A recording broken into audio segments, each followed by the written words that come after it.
जय श्री कृष्ण। धर्मराज युधिष्ठिर कहने लगे कि हे जनार्दन, मैंने मार्गशीर्ष शुक्ल एकादशी अर्थात मोक्षदा एकादशी का सविस्तार वर्णन सुना। अब आप कृपा करके मुझे पौष माह के कृष्ण पक्ष की एकादशी के विषय में भी बतलाइए। इस एकादशी का क्या नाम है तथा इसके व्रत का क्या विधान है, इसकी विधि क्या है, इसका व्रत करने से किस फल की प्राप्ति होती है, कृपया यह सब विधान पूर्वक कहिए।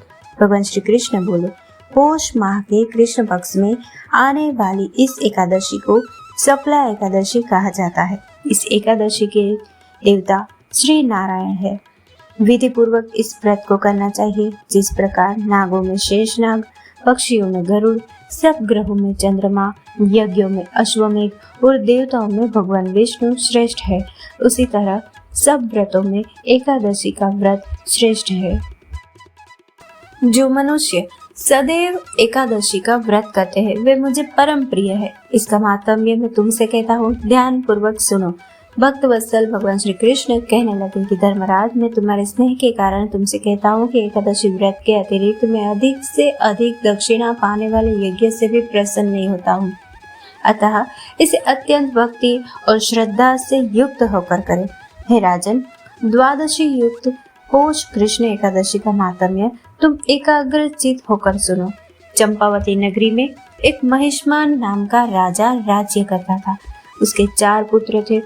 उन सब में लुम्पक नाम वाला बड़ा राजपुत्र महापापी था। वह पापी सदा परस्त्री और वैश्यागमन तथा दूसरे बुरे कर्मों में अपने पिता का धन नष्ट किया करता था। सदैव ही देवता, ब्राह्मण, वैष्णवों की निंदा किया करता था। जब राजा को अपने बड़े पुत्र के ऐसे कुकर्मों का पता चला तो उन्होंने उसे अपने राज्य से निकाल दिया। तब वह विचारने लगा कि कहाँ जाऊं, क्या करूं। अंत में उसने चोरी करने का निश्चय किया।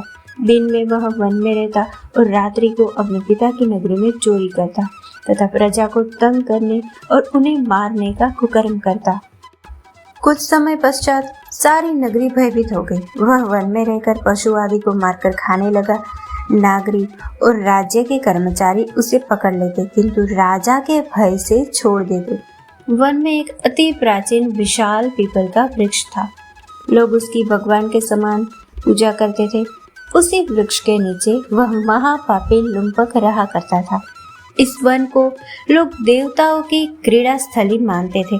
कुछ समय पश्चात पौष कृष्ण पक्ष की 10वीं के दिन वह वस्त्रहीन होने के कारण शीत के चलते सारी रात्रि सो नहीं सका। उसके हाथ पैर अकड़ गए। सूर्योदय होते होते वह मूर्छित हो गया। दूसरे दिन एकादशी को मध्याह्न के समय सूर्य की गर्मी पाकर उसकी मूर्छा दूर हुई। गिरता पड़ता वह भोजन की तलाश में निकला। पशुओं को मारने में वह समर्थ नहीं था, अतः पेड़ों के नीचे गिरे हुए फल उठाकर वापस उसी पीपल वृक्ष के नीचे आ गया। उस समय तक भगवान सूर्य अस्त हो चुके थे। वृक्ष के नीचे फल रखकर कहने लगा, हे भगवान, अब आपके ही अर्पण है ये फल, आप ही तृप्त हो जाइए। उस रात्रि को दुख के कारण रात्रि को भी नींद नहीं आई। उसके इस उपवास और जागरण से भगवान अत्यंत प्रसन्न हो गए और उसके सारे पाप नष्ट हो गए। दूसरे दिन प्रातः एक अति सुंदर घोड़ा अनेक सुंदर वस्तुओं से सजा हुआ उसके सामने आकर खड़ा हो गया। उसी समय आकाशवाणी हुई कि हे राजपुत्र, श्री नारायण की कृपा से तेरे पाप नष्ट हो गए हैं।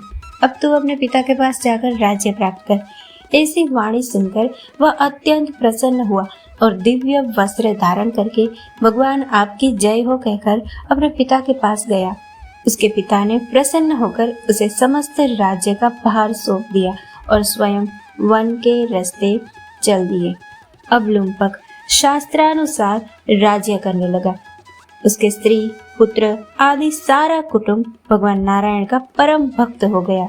वृद्ध होने पर वह भी अपने पुत्र को राज्य का भार सौंपकर वन में तपस्या करने चला गया और अंत समय में वैकुंठ को प्राप्त हुआ।